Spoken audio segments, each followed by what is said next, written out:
I'm going to show you how you can get started with risk-free sports betting. Now, it's been about 3 years since I've lost a sports bet using this strategy, and no, I'm not a scammer, and I'm not trying to sell you a course, and it's not too good to be true because, I know, right? You can go and say all of these things. That's what I thought in the beginning too, but over the last 30 days, I have made over $15,000 using this strategy. Now, this strategy involves exploiting sportsbooks' mistakes, so it's not illegal at all. It's not sketchy, right? It's just a little bit unethical because sportsbooks aren't gonna like you after taking all of their money. So this is a strategy called arbitrage sports betting. Like I mentioned, it's 100% risk-free. Now, quote unquote risk-free. Obviously, it's still going to be a form of gambling, and I'll explain what I mean in a second. But essentially, arbitrage is a financial term used to describe taking advantage of discrepancies. Now, when it comes to sports betting, I want you to think of the stock market.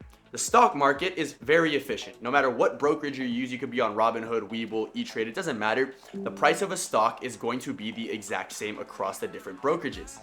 But if you're on sports betting accounts or sports books, the prices for all of these different plays, for all of these different props, they're all different, right? If you notice, right, you could go on FanDuel and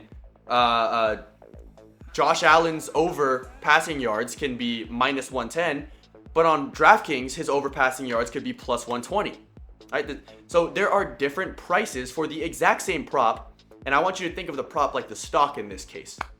So a day trader is on one brokerage and a day trader is on another brokerage, right? So there's two different day traders. This guy is buying the exact same stock, right? Those two are buying the exact same stock for $300, but one of them is selling the stock at $350 versus the other one selling it $330. The one that sells it for a higher price is going to be more profitable in the long term. Even though they're getting the same exact stock, they're buying lower, or they're buying low and they're selling higher, right? It's kind of like the same thing with sports books. It's almost like day trading the sports betting market and taking advantage of the mispriced lines. Because each sportsbook sets their own odds independently, meaning that there's going to be times and fragments within the market where they get out of sync with one another, and we can capitalize off of that opportunity. Now, don't get too ahead of ourselves. I know that was a little bit overwhelming, but I promise I'm going to explain how you can actually get started and explain this strategy in this video. Now, chances are, if you're watching this, you probably already know who I am. You've come from my Instagram or TikTok and know that I talk about arbitrage sports betting all the time. If you're brand new, go ahead and watch this anyway because I promise I have a great video in store for you guys. But with that being said, I'm going to give you 5 tips here on how you can actually get started with arbitrage sports betting. And the first one is actually understanding what the model is. Alright guys, so for anything, we need to always understand and start with the foundations. No matter how advanced you think that you are in sports betting, chances are there's still some stuff that you might not know about, right? So the foundations of arbitrage, there are some things that you need, okay? Minimum 2 different sports books. You've heard me say this in the intro, you need 2 different sports books because the more sports books you're on, the more times you're going to be able to catch these mistakes made by them. Okay, so more sports books equals more money. You need to understand that that concept first, okay? More sports books equals more money because 2 sports books might have some mistakes, but now if you're on 3 sports books, that almost doubles the amount of mistakes that are possible, and so on and so forth, right? If you have, 5, 6 sports books available, sign up to all of them. You can take advantage of their promotions, and you're also going to have more opportunities. But with that being said, how arbitrage works is you need 2 different sports books, right? And 1 event. So for example, let's say the event is the prop, or it could be a money line, or it could be a spread. We're betting on equal and opposite outcomes of the events at mispriced odds so that no matter what happens, whichever side hits, we come out with profit no matter what. Even if it's a smaller ROI, maybe 4, 5, 6%, risk-free profit is always better than gambled profit any day of the week. Once you understand the foundations, we can go on to step number 2. Step number 2 is actually understanding which sports books that you can be on and which sports books are the best for this type of strategy to work. Now, first things first, if you're in the United States and you have access to things like FanDuel, DraftKings, the main sports books, those are always going to be your go-to. But there are different kinds of sports books that we actually prefer when it comes to arbitrage sports betting, besides the main ones, obviously, right? So DraftKings, FanDuel, Caesars, BetMGM are the big 4 in the US, but then we also have sports books like Fliff, Bovada, Rebet, Novig, right? All of these different books are considered offshore, social, or exchanges, where not only will some of them limit you a little bit less quick than some of the other books, but exchanges are peer-to-peer books where you're not going to get limited at all. You can make $1 million arbitrage sports betting off of these and they won't care, right? It doesn't matter how much you make off of it. You're not going to get limited on books like Novig and ProfitX because they're exchanges. You're playing against other people. You're not playing against the house. So when you do your own research and you figure out which sports books you, one, have available to you, and two, you kind of like diversify your portfolio. And again, I'm going to kind of reference everything back to stock trading or day trading, right? Your portfolio is the amount of sports books you're on or etc. You kind of get the reference that I'm going for here. But understanding what sports books you're on and actually doing your own research, because obviously I'm in a different location than you. The next guy on social media is probably going to be in a different state than you or whatever, different country. So it's important that you do your own research and do your own due diligence so you know what is going to personally work for you. Tip number 3 is to understand that you do need capital, so sorting your bankroll and managing your units. Arbitrage isn't something where you can start with $20 and scale it to $10,000. You are going to need a decent amount of capital to get started. I usually recommend anywhere from $1,000 to $5,000 to start.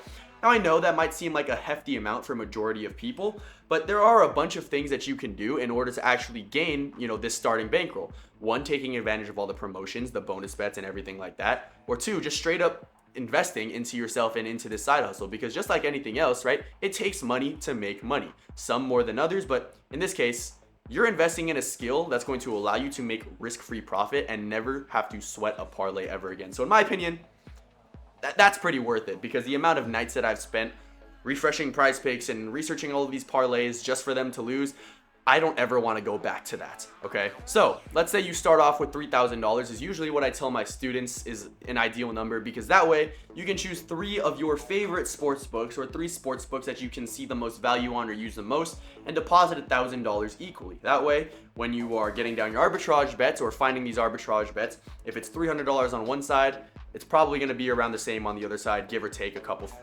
you guys kind of get what I mean. It just makes everything a lot cleaner.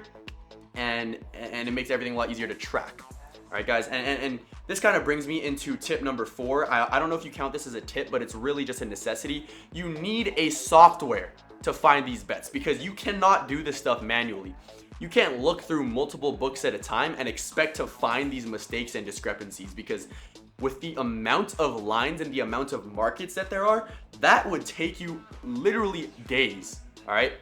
And by the time you find one, 9 times out of 10, it's going to already be changed or it's going to already be fixed. Because like I mentioned, these sports books, they don't like making mistakes because they understand that sharp people or sharp sports bettors like us will take advantage of it and make risk-free profit, and they obviously don't like that. So you need a software, and the best one, or my favorite one personally, is called Oddsjam, right?